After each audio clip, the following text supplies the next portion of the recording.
absolutely. We should mention that the hemiola effect here, people have different terms for it. The way I first learned it was as a hemiola, which is two different subdivisions of a meter.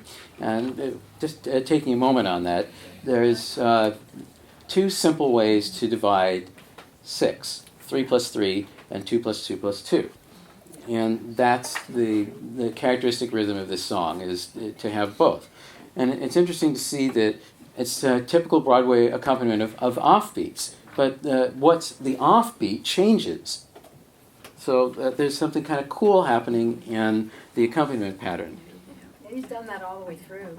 Mm-hmm. Oh yeah, he's doing it all the way through. I'm just mentioning it here. Yeah. That at 134, you can see that people are playing offbeats, but in 134 there are 4 offbeats, and in 135 there's 3, and then it keeps alternating 4, 3, 4, 3.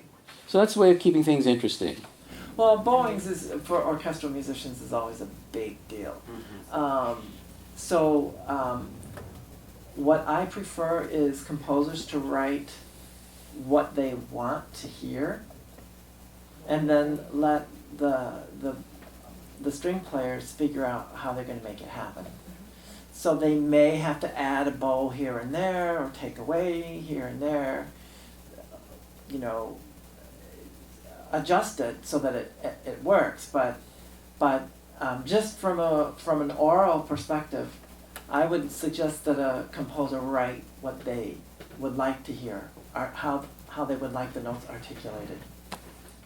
But a composer who has a clear idea of what they would like it to sound like, you just start from that oral imagination, then you can start fleshing it out as to, okay, well, how would somebody actually execute that?